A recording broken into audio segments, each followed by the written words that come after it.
Hello Philippines and hello world! Kamusta po kayong lahat? At welcome dito sa ating channel, Bawat Buhay May Kwento. Isang nakakaaliw, nakakakilig at nakakatuwa na love story ang aking ihahatid sa inyo ngayon. Ito po ay kwento ni na Dr. Hannah Williams at Attorney Ramel Randolph. Walang kaalam-alam ang dalawa na ipinagbubuntis pa lamang sila ng kanilang mga nanay ay nagkasundo na sina Mami Lori at Mami Carrie na ipapakasal nila ang dalawa pagdating ng panahon. Ang nakakaaliw dito ay hindi magkakilala ang dalawa ni hindi pa nga sila nagkita ng personal at parehong nag-iisang anak. Nagtapos ng abogasya si Ramel sa London. At ngayon ay pauwi ito ng Pinas kaya naghanda ng malaking party ang pamilyang Randolph para i-celebrate ang pagdating at tagumpay ng kanilang uniko iho. At si Hannah ang napili nilang mag-organize ng nasabing kasiyahan. Si Hannah ay nagtapos bilang doktor. May sarili itong clinic at isa rin siyang popular na event organizer. At ito ang kinuha ni Madam Lori para mag-organize sa gaganaping selebrasyon para kay Attorney Ramel Randolph. Mom, bakit naman hindi ninyo sinabi kaagad sa akin ng mas maaga? Sana natawagan ko si Monique para tumao doon sa clinic natin. Anak naman, hindi ba pwedeng ako ang tumao doon sa clinic? Mami, nagpapatawa po ba kayo? Hindi naman kayo doktor at isa pa, hindi pwedeng isara yung clinic. Maraming nangangailangan, maraming gagamutin at maraming may sakit.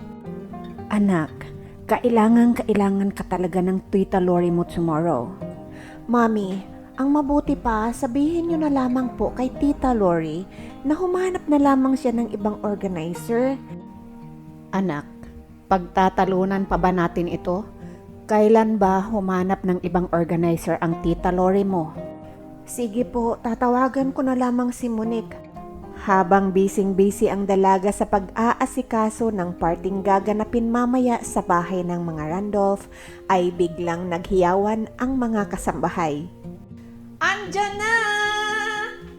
Sa curiosity ay napasilip si Hannah kung sino ang pinagkaguluhan. Napailing ang dalaga sa kanyang nakita saka nagbalik ito sa kanyang ginagawa.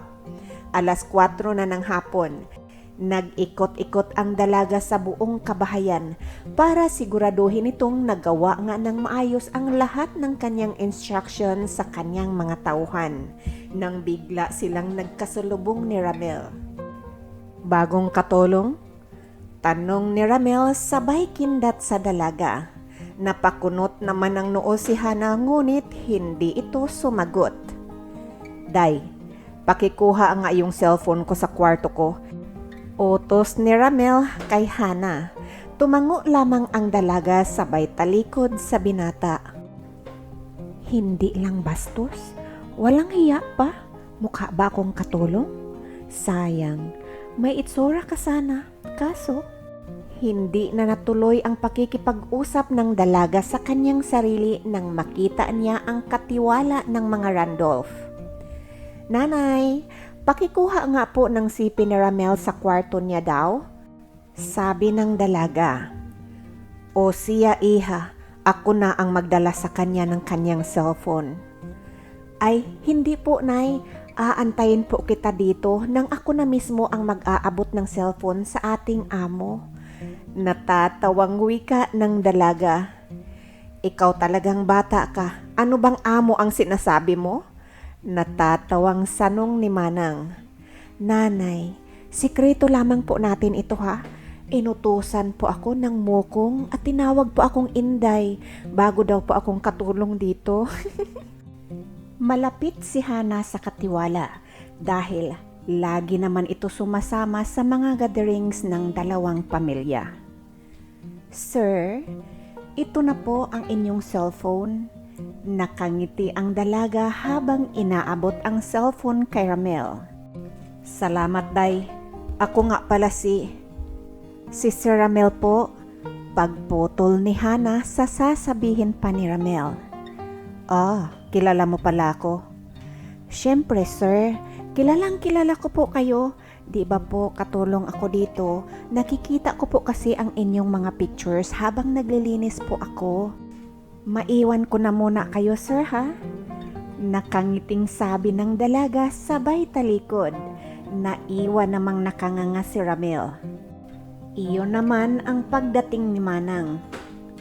Iho, anong nangyayari sa iyo dyan? Parang natuka ka ng ahas. Nay, ang ganda po ng ating katulong. Nakangiting sabi ni Ramil. Naku anak, baka naman may plano kang isama yan sa haba ng listahan mo sa mga babae. Nagbibirong tanong ni nanay. Hindi po, tanging sagot ni Ramil. Iho, ang mabuti pa'y magpahinga ka na. Maya-maya lamang mag-uumpisa na yung parting inahanda sa'yo ng iyong mga magulang. Ayon kay Nanay Coring. Sir, pinapatawag po kayo ng mami ninyo, nandoon po siya sa beranda. Sabi ng isang kasambahay. There you are. Mag-ayos-ayos ka na, maya-maya lang andito na ang mga bisita mo. Ayon pa kay Mami Lori. Mom, bisita ko o bisita mo?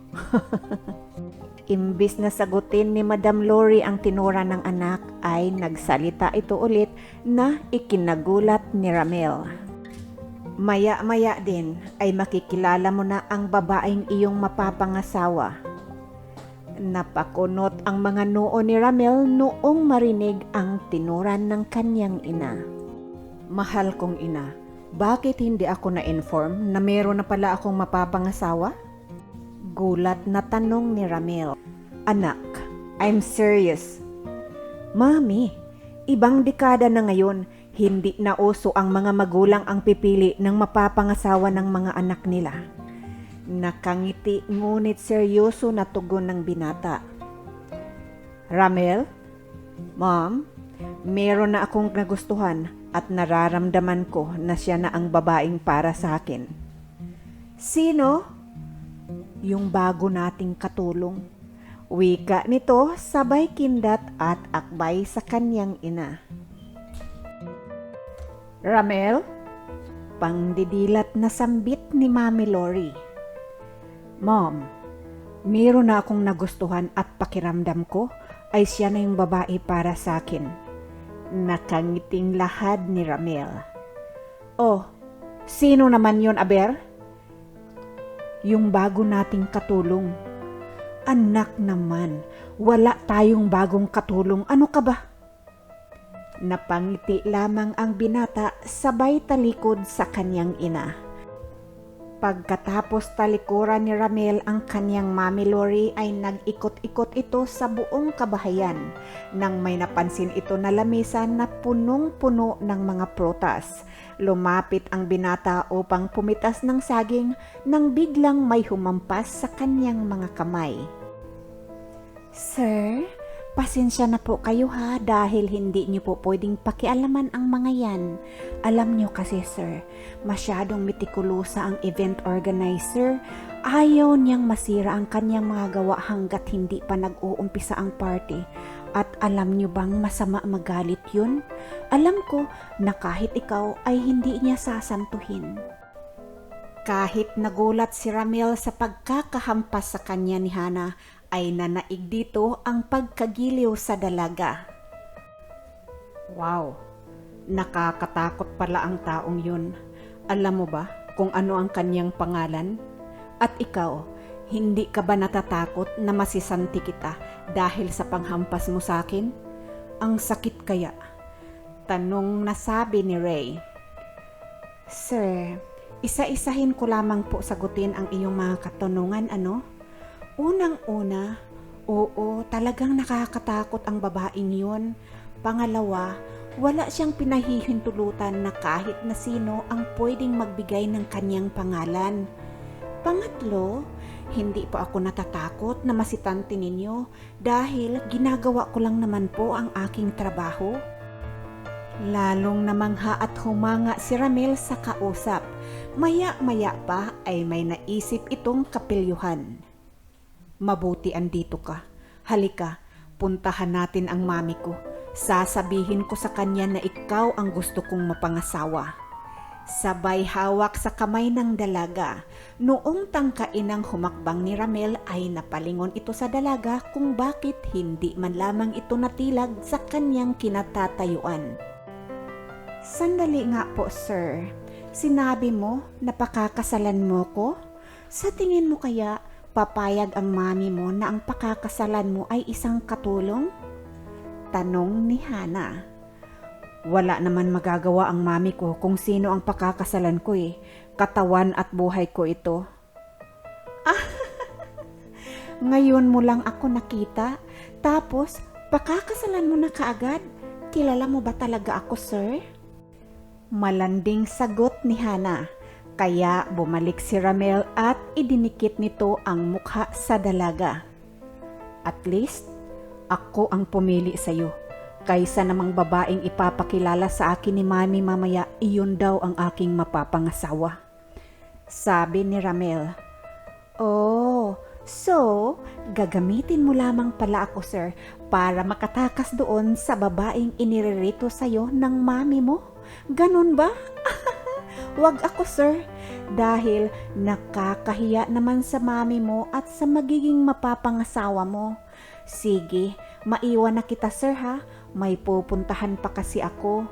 Sabi ng dalaga, sabay lisan nito sa harapan ng binata at naiwang nakanganga si Ramel. Nako, ikaw bata ka, andito ka lang pala. Sabi ng mami mo mag-ayos ka na at malapit nang mag-umpisa ang kasiyahan. Nanay Pasing, ano ba ang pangalan ng ating bagong katulong? Tanong ni Ramel. Sino bang katulong ang sinasabi mo, iho? Wala naman tayong bagong katulong. Maang-maangan ng matanda. Hala, pumasok ka na sa kwarto mo at magbihis. Yung mami mo, natitense na sayo. Wika ni Nanay Pasing sabay talikod sa binata. Nababaliw na ba ako? Ako lamang ba ang nakakakita sa kanya? Kung isa siya sa mga nag-aayos dito sa parting ito, bakit niya nakuha ang aking cellphone sa kwarto? Napabuntong hininga ang binata sa kanyang naisip. Ay nako, salamat naman anak na dumating ka na. Hala, magbihis ka na, kailangan andoon tayo bago mag-umpisa ang parting iyon. Salubong ni Mami Carrie kay Hana. Mom, hindi po ako sasama dahil pagod na po ako. Sagot ng dalaga. Abay, hindi pwedeng hindi ka kasama. Bakit naman po? I-party lang naman yon. At saka, nakita ko na ang pinaghahandaan ng parting iyon. Alam mo bang tinawag niya akong Inday? Bago daw nila akong katulong, sabi niya. Mami, sa ganda kong ito, pinagkamalan niya akong katulong. Anak, kung napagkamalan ka man niyang katulong, ipamukha mo sa kanya na ikaw ang nag-iisang anak ni Governor Williams. Sabi ni Mami Carrie. Mom, sinabi ko na po, hindi ako sasama. Please, iha, nakikiusap ako sa'yo. Kailangan andoon ka. Mami, hindi ako sasama dahil pagod ako. Anak, parang awa mo na, kailangan kita doon. Natawa ang dalaga. Bakit nyo nga po ako kailangan doon talaga, Mami? Pwede nyo bang ipaliwanag sa akin? Kailangan mo kasing makilala na yung anak ni Governor Randolph. Nagkabulol-bulol na paliwanag ni Mami Carrie. Kilala ko na po, Mami. Nakita ko na kung anong itsura. Mukhang babaero. Mantakin mo. Pakakasalan ako. Ngayon niya lamang ako nakita. Ay nako, iba talaga. Pakikipagtalo ni Hana sa kanyang ina. Dad, pwede ba? Tulungan mo nga ako kumumbinsi dito sa anak mo. Sabi ni Mami Carrie. Bahala ka dyan. Basta ako, Kung saan masaya ang anak ko ay doon ako. Sagot ni Governor Williams. I love you, Daddy. Sabi ni Hana sabay takbo at halik sa kanyang ama. Si Hana at ang daddy niya ay laging magkakampi sa kahit anong bagay na kinaiinis ng kanyang ina. Habang nakahiga ang dalaga sa kanyang kama ay biglang nakaisip ito ng kapilyahan. Let's go, Mommy. Mag 8 p.m. na. Ayon pa sa dalaga. Anak naman, bakit ganyan naman ang suot mo?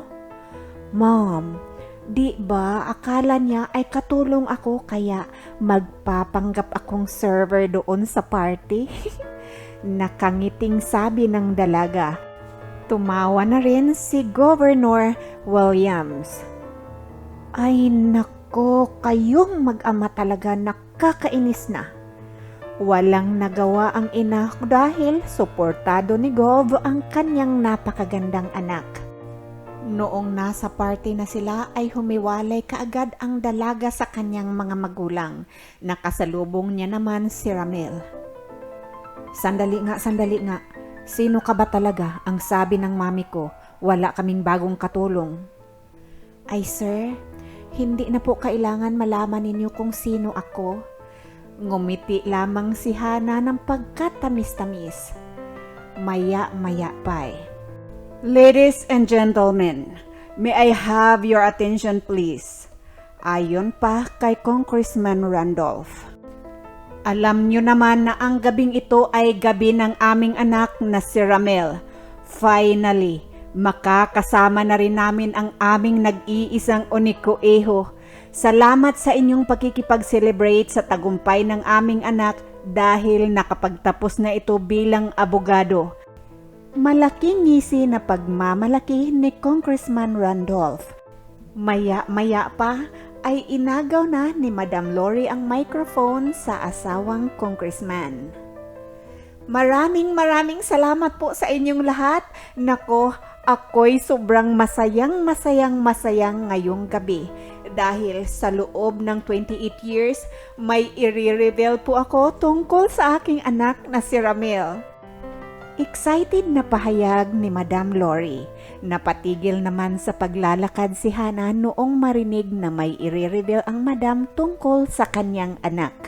At medyo napaatras pa nga ang dalaga para silipin kung saan nakatayo ang mag-asawang Randolph.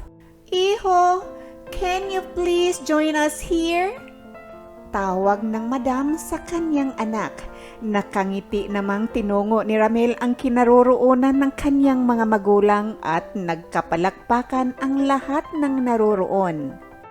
Nais ko rin imbitahan si Governor and Mrs. Williams at ang nag-iisang napakagandang anak nila na si Dr. Hannah Williams. Nakangiting pagtawag ni Madam Lori na iilang man si Governor ay napilitan itong ngumiti habang nakabuntot sa kanyang asawang si Carrie.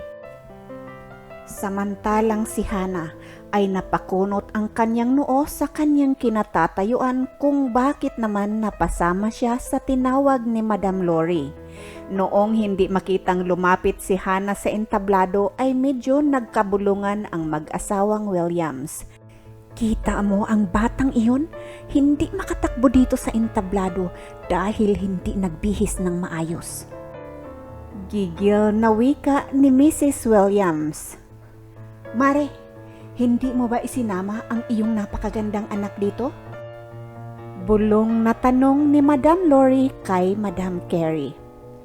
Andito yun, baka nag-ikot-ikot lang. Sagot naman ni Madam Carrie. Dr. Hannah, paging! Nakangiting pagtawag ni Madam Lori. Walang nagawa ang dalaga kung hindi ang dahan-dahang lumapit sa entablado. Nagulat man si Madam Lori nang makita ang ayos ng dalaga ay hindi naman ito nagpahalata. Maya-maya pa ay hinila na ni Lori ang dalaga para itabi sa kanyang anak na si Ramil. Nang laki ang mga mata ni Ramil noong makita kung sino si Dr. Hannah na tinatawag ng kanyang ina. Ikaw? Gulat na tanong ng binata. Ngumiti lamang si Hana sa tanong na iyon. Sorry ha?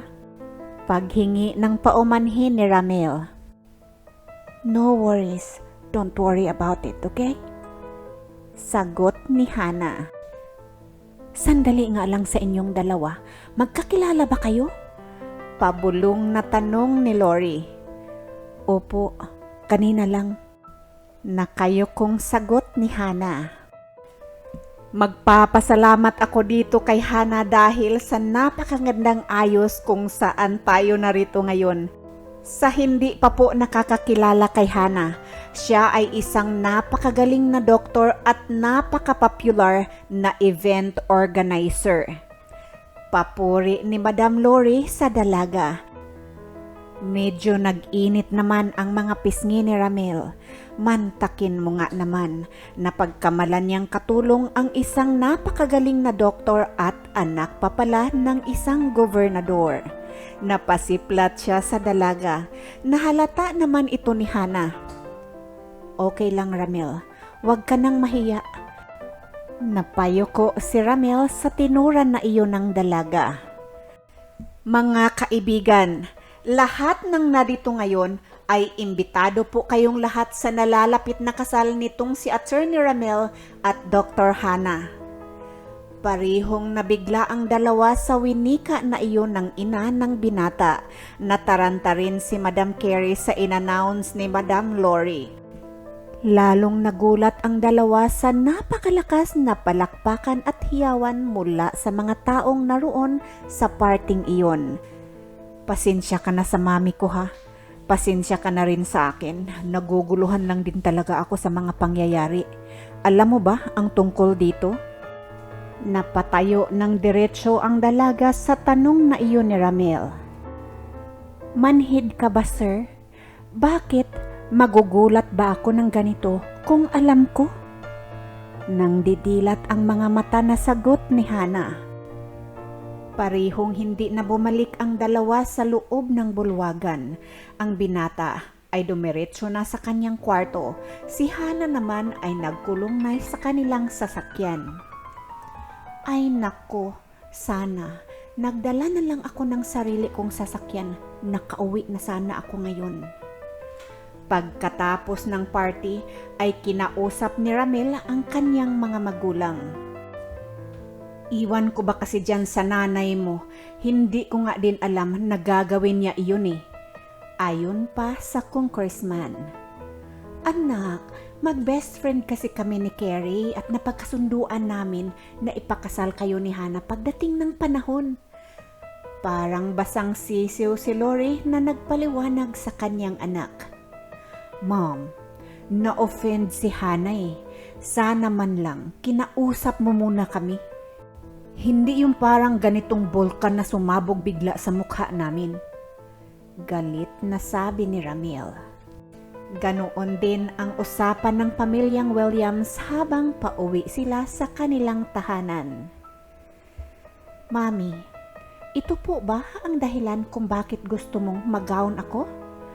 Kaloka kayo. Ano ba kasi ang nakain ni Madam Lori? Bakit niya ginawa yun? Inis na tanong ni Hana. Sorry anak, ang totoo nga ay nagulat din ako talaga sa ginawa na iyon ni Lori. Luka-luka ang babaeng yun. Pero sa totoo lang, kasunduan kasi talaga namin na kayo ang ipapakasal namin pagdating ng panahon. Paliwanag naman ng kanyang ina. Dad, alam mo ba to? Tanong ni Hana sa kanyang ama. Iha, to be honest with you, hindi ko alam na seryoso pala ang mga nanay ninyo sa usapan nilang iyon. Ang tagal na no, nakalimutan ko na nga eh. Sagot ng ama. Ano ba kasi naman anak ang problema mo? Magandang lalaki na, attorney pa, at sa Euro pa nagtapos ha? Parang bata na sabi ni Carey. Sana naman po kasi mami, sinabihan mo ko para hindi naman ako magmukhang tanga. Alam mo bang tinanong sa akin ng Ramil na iyon kung alam ko ba daw ang tungkol dito? Nakakahiya. Pagrereklamo ni Hana. Alam mo anak, hanggang ngayon, hindi ako makapaniwala kung bakit mga baduy pa rin yung mga nanay ninyo ni Ramil. Natatawang sabi ni Gobernador. Darling, magpasalamat ka nga na baduy pa rin kami ni Lori hanggang ngayon. At least, hindi kami naging korap na asawa ng politiko. Matigas ang tinig na sabi ni Madam Carey. Kinabukasan, nagulat si Hana kung sino ang kanyang panauhin sa kanyang klinik. Anong ginagawa natin dito? Kunot noong tanong ni Hana sa kanyang bisita. Magpapa-check up sana ako sa'yo kung okay pa ba itong puso ko pagkatapos ng ginawa ng mami ko kagabi sa party. Natatawang sabi ni Ramil. Oo nga. Nakakashock talaga yung revelation ng ating mga magulang. Ay, ng ating mga nanay lang pala. Nakangiti na rin si Hana. Pasensya ka na kung napagkamalan kita nakatulong ha. Bakit nga pala hindi mo ako kinorekt? Tanong ni Ramel. Bakit nga ba Ramel? Bakit katulong ang tingin mo sa akin? Pero okay lang yon. Wala namang masama sa pagiging katulong. Tandaan mo lang na maraming gawaing bahay ang hindi natin kayang gawin dahil sa kabisihan ng ating mga buhay, sabi ng dalaga. Yan ang kaibahan natin sa ibang bansa, katulad na lamang sa Amerika. Kahit pareho kayong doktor o pareho kayong abogado at may 3 kayong anak, walang katulong. Kayong mag-asawa lamang ang magtutulungan. Yun nga lamang, may mga nursery doon na pwede mong pag-iwanan ng mga anak ninyo kapag nasa work kayo. Pero kayong dalawang mag-asawa pa rin ang mag-aalaga sa inyong mga anak after work. Kayo ang nagtutulungan sa gawaing bahay. Nakangiting lahad ni Ramil. May tama ka naman dyan. Kaso syempre, magkaiba tayo ng upbringing at ng ating mga kultura. Tugon naman ni Hana. Tama ka rin naman dyan. Nakangiting pagsang-ayon ni Ramil. At hindi na malaya ng dalawa na hindi na sila nailang sa isa't isa at madaling nagkapalagayan ng loob. Sang-ayon ka ba sa kasunduan ng ating mga magulang? Tanong ni Ramil. Correction please. Kasunduan lamang iyon ng ating mga nanay. Hindi naman natin sila kailangan sundin dahil wala na tayo sa panahon na kailangan ang mga magulang ang pumipili sa mapapangasawa ng kani-kanilang mga anak. Nakangiting paliwanag ni Hana. Masunurin akong anak, Hana. Seryosong lahad ni Ramil. Napatitig ang dalaga sa binata. Seriously, Ramil? Pakakasal ka talaga sa babaeng hindi mo naman gusto at ngayon mo lamang nakita? Siya nga pala, paano mo nalaman itong klinik ko? Sunod-sunod na tanong ng dalaga. Kinuha ko kay mami. Ang totoo, Hana, alam kong may iniririto ang mami sa akin, ngunit hindi ko alam kung sino. Noong nakita kita kahapon, sabi ko kay Nanay Maria, nagugustuhin ko pang pakasal sa'yo kaysa magpapakasal doon sa babaeng gusto ng mami ko. Iwan ko lang ha, pero parang may spark akong nakikita sa iyong mga mata. Seryosong nakatitig si Ramil kay Hana. Wow! Spark talaga? Sandali lang ha. Ano ba talaga ang ipinunta mo dito? Curious na tanong ng dalaga. Para humingi ng paumanhin. Sagot ni Ramil. Ah, para humingi ng paumanhin. Bakit tila nangliligaw ka na? Diretsong tanong ni Hana na nagpainit ng mga tainga ng binata. Nangliligaw na ba ako? Well, total naman, ikakasal din naman tayo, kaya umpisahan na natin kilalanin ang isa't isa. Nakangiting sabi ng binata. Ramil, katulad nga ng sinabi ko sa iyo kanina, hindi naman natin kailangan sundin ang ating mga nanay. Mabuti ka nga, alam mong may inirereto ang mami mo sa iyo. ang mami ko? Walang binanggit sa akin. Tinanong ko nga sila kagabi. Ang sabi ning daddy, ang mga nanay lang daw naman talaga natin ang may usapan. Sa totoo lang, hindi nga akalain ni daddy na seryoso ang ating mga nanay sa kasunduan nila. Matagal na yun, kaya nakalimutan na nga daw ng daddy ko eh. Matagal ko na rin kilala ang iyong mga magulang dahil noon pa man, ako ang nag-o-organize ng event na ginagawa ni Tita Lori. Super bait nga yun sa akin eh. Lagi niya akong binibigyan ng bonus. Grabe talaga ang sikreto ng ating mga magulang. Si Tita Lori, ni minsan, ni hindi man lang nagbigay sa akin ng clue or sana man lang sinabi nila sa akin para makapaghanda ako. Simula noong araw na iyon ay naging matalik na magkaibigan si Ramel at Hana. Hanggang isang araw. Hana, alam mo bang hindi talaga ako nagbibiro noong sabihin kong may spark akong nakikita sa iyong mga mata noong una tayong nagkita? Seryosong nakatitig si Ramel sa dalaga. Ako, walang spark na nakikita kasi inutusan mo ko. Natatawang sagot ng dalaga. Gusto kitang pakasalan. Diretsong sabi ni Ramel. Ganon ka ba kadiretso mangligaw, Ramel? Mahal kita, Hana. Ano pa ba ang patatagalin ko? Wow, grabe. Ganon ka kabilis magmahal? O gusto mo lang talaga sundin ang kagustuhan ng mami mo para mapatunayan na masunurin at mabuti kang anak? Natatawang pagbibirong sagot ni Hana.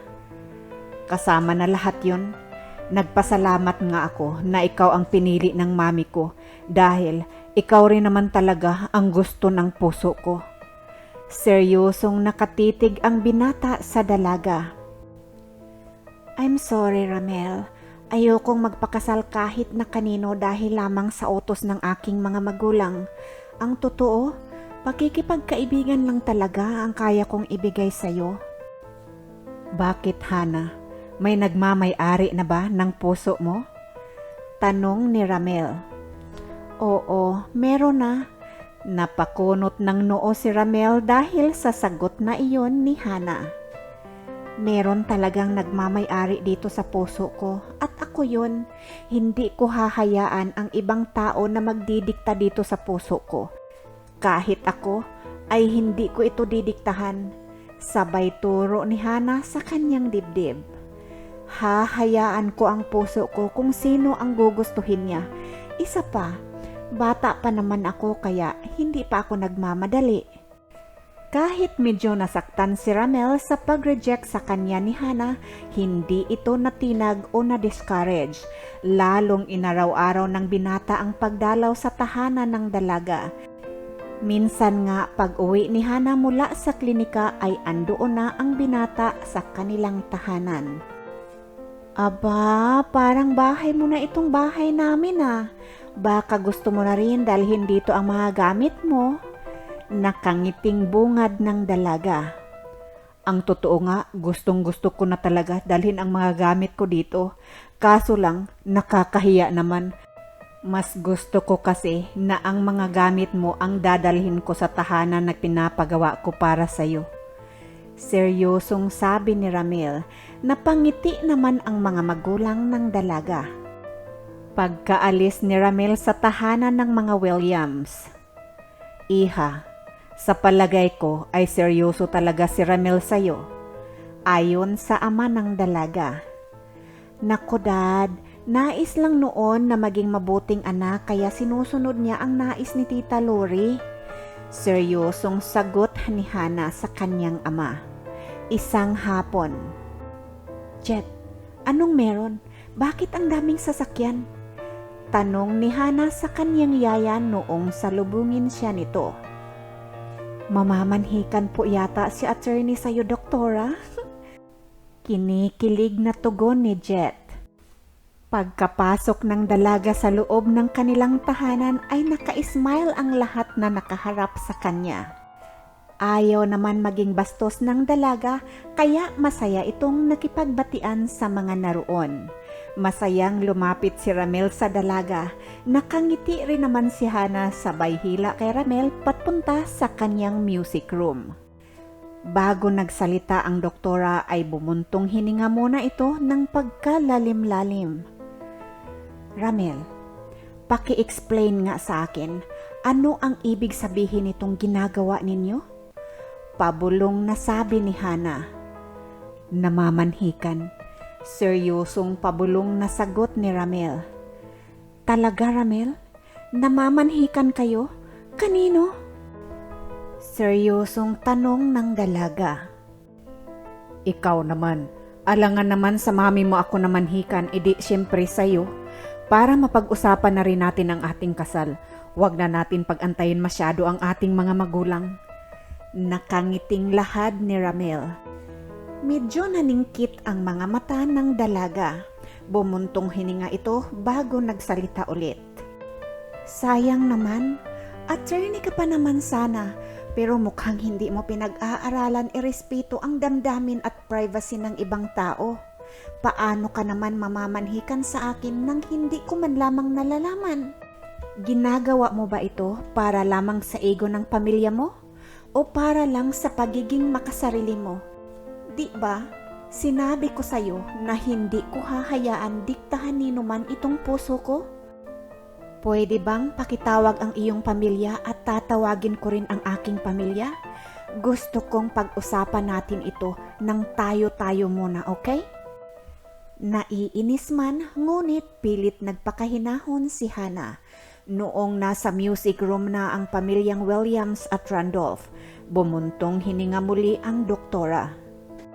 Saka ito muling nagsalita.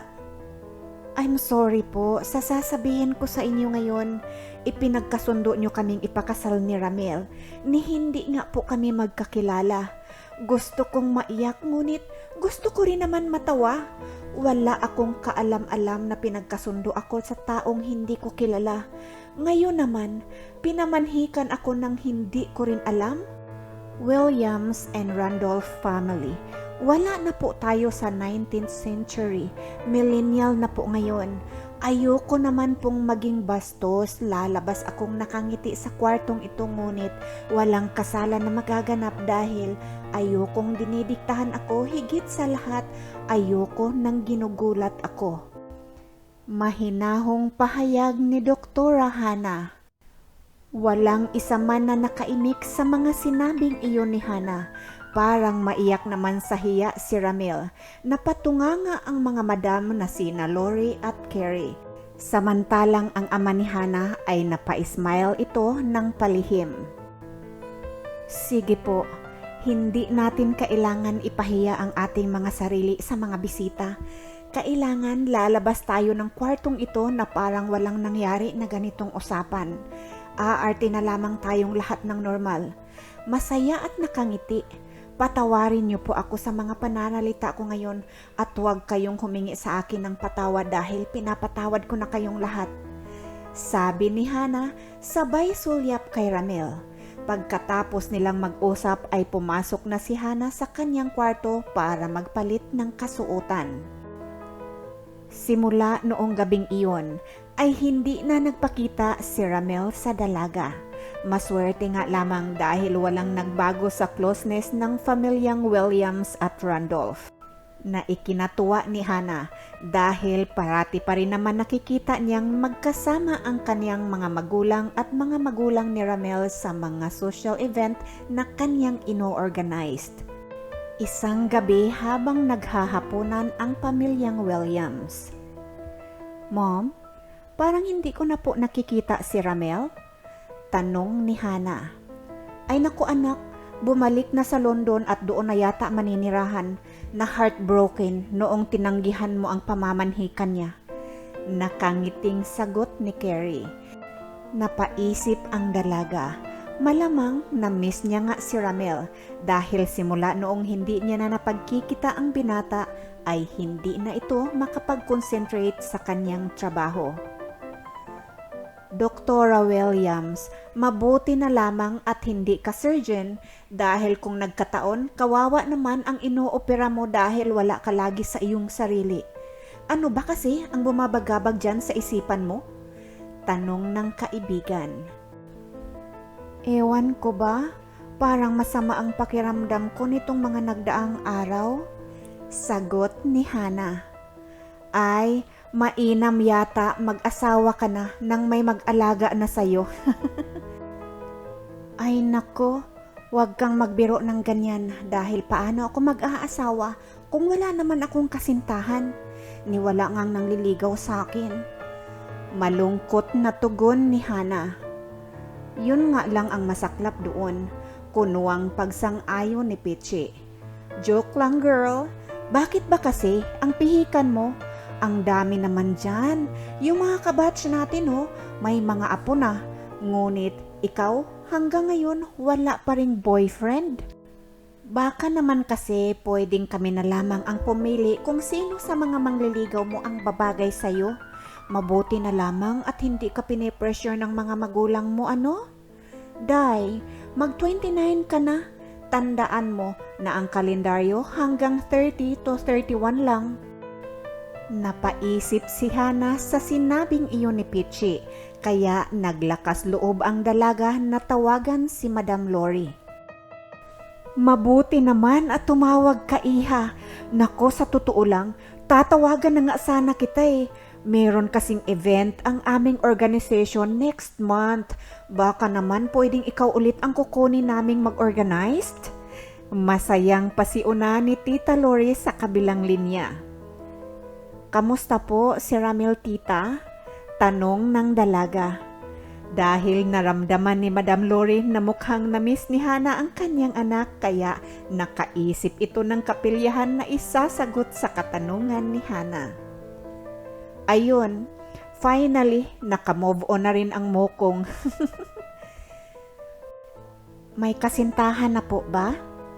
Malungkot na tanong ni Hana. May binanggit siyang babae na gustong ipakilala sa amin. Alam mo, iha, totoong minahal ka ng anak ko. Yung pamamanhikan niya sa'yo, siya talaga ang may idea noon. Sabi niya sa amin, unang kita pa lamang niya sa'yo ay nagustuhan ka na raw niya. At kahit daw kung nagkataon na kasambahay ka namin, pakakasalan ka pa rin daw niya. Masayang pagbabalita ni Madam Lori. Tita, kasintahan niya na po ba yung gusto niyang ipakilala sa inyo? Dahil sa tanong na iyon ng dalaga ay nakakasigurado na si Madam Lori na gusto ni Hana ang kanyang anak. Hindi ko pa alam, iha. Bakit hindi mo siya tanungin? Gusto mo ba siyang puntahan? Masayang suhestyon ni Madam Lori. Biglang umilaw sa utak ng dalaga ang ideyang pupuntahan ang binata sa London. Tita, pwede po bang ibigay ninyo sa akin ang kanyang address? Pupuntahan ko po siya.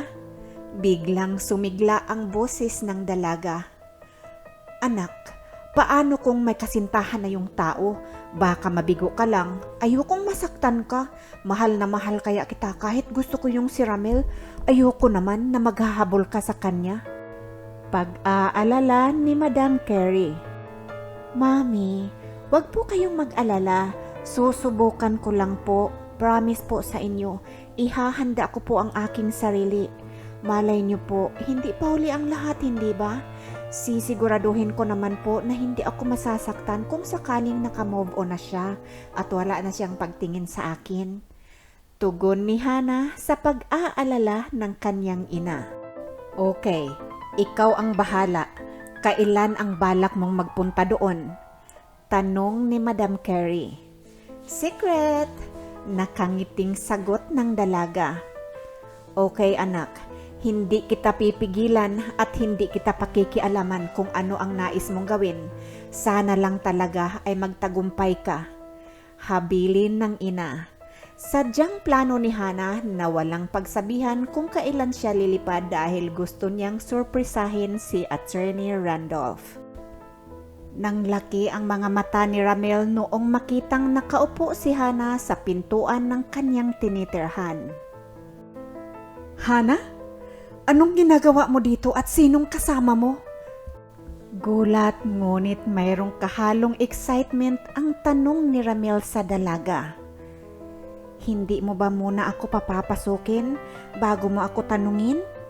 Pilit na pinapatatag ng dalaga ang kanyang tinig kahit pakiramdam niya'y biglang nang lamig ang kanyang buong katawan noong makita niya ang binata. Mabilis naman na binuksan ni Ramel ang pintuan at inalalayan si Hana papasok sa loob ng kanyang magarang tahanan. Wow, ang ganda naman dito, manghang sabi ng dalaga. So, anong nagdala sa'yo dito? Nakangiting tanong ni Ramel. Hindi mawari ng dalaga ang mararamdaman. Hindi niya kasi matagalan ang mga titig sa kanya ng binata. Andito rin ba ang mga magulang mo? Muling tanong ni Ramel. Wala, ako lang. Nakatitig lamang ang binata sa dalaga na tila nag-aantay ng ibang sasabihin. So, napakurap-kurap muna ng mga mata ang dalaga. Nag-iisip ito kung ano ang isasagot sa so ng binata. Hana, ano ba? Ang dami mong prinaktis na sasabihin sa lalaking ito. Tapos ngayon, wala ka nang masabi? Nakalimutan mo na ba ang lahat? Kastigo ni Hana sa kanyang sarili. Napangiti si Ramel. Let me guess, na-miss mo ako ano? I'm sure, kinuha mo sa mga parents ko ang aking address. Sige na, sabihin mo na sa akin kung bakit ka andito, wag ka nang mahiya. Nakangiting litanya ni Ramel. Andito ako para sunduin ka. Biglang nasabi ng dalaga. Napatawa si Ramel. Bakit mo naman ako susunduin? Naglayas ba ako? Tanong ng binata. Oo, di ba bigla kang umalis sa Pinas noong tinanggihan ko ang pamamanhikan mo? Hindi ba paglalayas yun? Kaya andito ako para sunduin ka. Mahina man ang boses ni Hana sa pagkakabigkas niya sa mga salitang iyon, ay dinig naman ni Ramel. Ang hindi alam ng dalawa ay nagpakadetektive ang ina ni Hana upang malaman nito ang araw at oras ng alis ng dalaga sa Pilipinas. Kaya nakipag-usap ito at nakipagkasundo sa mga magulang ni Ramel. O sige balae, total naman hanggang ngayon mahal na mahal pa rin ng anak ko ang anak mo. Lagi niyang ang kinakamusta sa akin si Hana, kaya ang mabuti pa'y sundan natin ang iyong dalaga. Sa tuwa ni Madam Lori, tinawagan niya kaagad ang kanyang kaibigan sa London na malapit lang sa tinitirahan ng kanyang uniko iho. Para manmanan ang bahay ng binata at maging mata na rin nila habang nanunuluyan sila sa hotel na malapit din sa apartment ni Ramel. Ayaw kasi nilang malaman kaagad ng dalawa na sinunda nila ang dalaga. Bakit mo nga pala ako sinusundo? Parang kinikilig ang tinig ng binata. Napasulyap naman si Hana kay Ramel sabay bawi ng kanyang mga paningin noong salubungin ni Ramel ang kanyang mga mata. Kasi ano? Parang may panunukso ang tinig ng binata. Hindi na natuloy ni Hana ang kanyang sasabihin noong narinig nila na may nag-doorbell. Napakunot noo naman si Hana. May inaasahan kang bisita? Malungkot na tanong nito. Let me check. Nagtatakang tinungo ng binata ang kanyang pintuan. Surprise! Sabay na sigaw ng dalawang mamis habang ngingiti-ngiti lamang nakatayo sa kanilang likuran ang kanilang mga ama. Napaatras at muntik pang natumba ang binata noong nagsigawan ang kanilang mga ina. Mabilis naman nakalapit si Hana sa pintuan. Tumingin sa kanya ang binata na tila ba nagtatanong ang mga mata nito. Bakit kayo andito? Anong ginagawa niyo dito? Nagtatakang tanong ng dalaga. Talaga bang dito na lamang tayo sa pintuan magtanungan? Baka naman pwedeng makapasok kung hindi naman nakakahiya sa inyong dalawa? Nakangiting sabi ng ina ni Ramel. Ikaw ha? Pakana mo ito ano?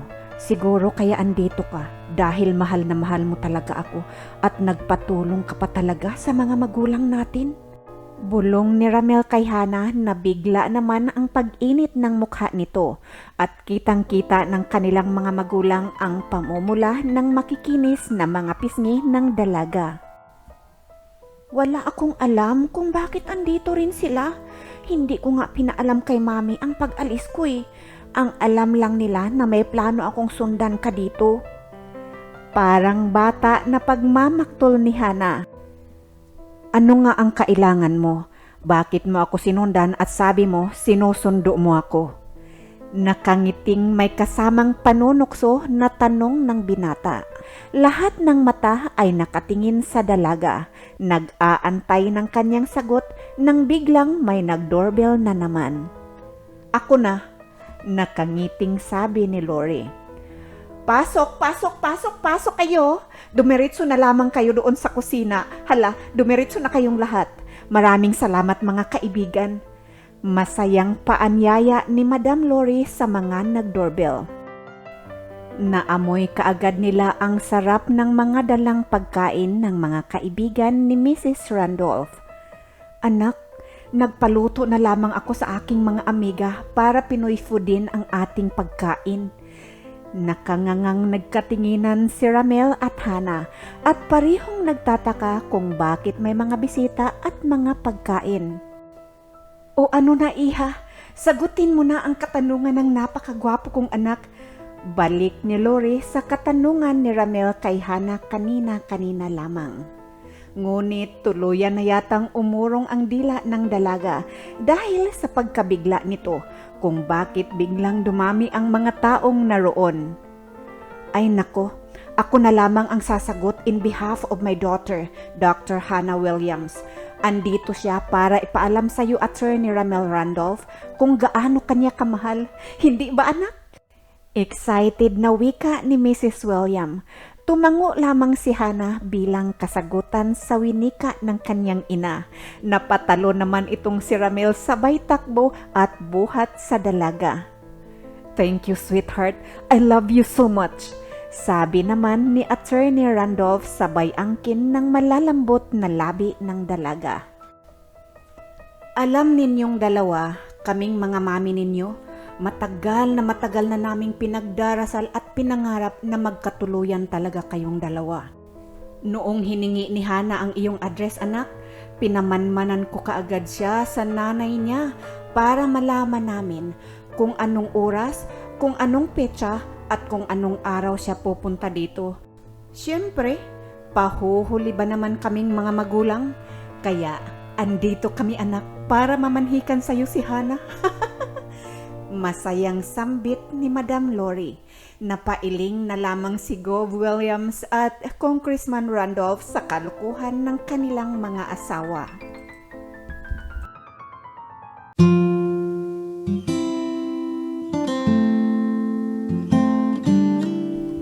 Sa ngayon ay masaya nang naninirahan sa London ang mag-asawa. Nakapagpatayo na rin sila ng law firm para kay Ramel at clinic para kay Hana. 2 taon din ang pangungulit ng kanilang mga mami na gusto na nilang magkaapo. Sa wakas ay nabiyayaan na rin ang mag-asawang Ramel at Hana ng kambal na babae at lalaki. At ang mga lolo't lola pabalik-balik na rin ng London at Pilipinas para makita lamang ang kanilang nagagandahang mga apo. Aral, kapag ipinagkasundo natin ang ating mga anak, dapat ipaalam rin natin kapag nagkaisip na sila o may isip na talaga sila. Kayong mga lalaki naman, huwag magtampo kaagad kung hindi kaagad kayo matatanggap ng babae. Bigyan nyo naman kaming mga babae na makapag-isip-isip at maabsorb ang mga pangyayari at mga bagay-bagay. Tama naman ang ginawa ni Hana na sundan si Ramel noong malaman niyang mahal niya nga pala ang binata. Mga kaibigan, maraming salamat po sa inyong panonood o pakikinig nitong kwentong pag-ibig ni Ramel at Hana. Your support is highly appreciated. Kung hindi pa po kayo nakapag-subscribe, please subscribe na po kayo, like and share.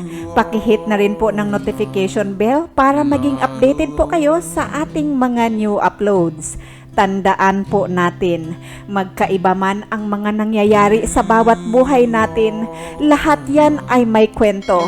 I love you all from Bawat Buhay May Kwento. Hanggang sa muli, bye-bye!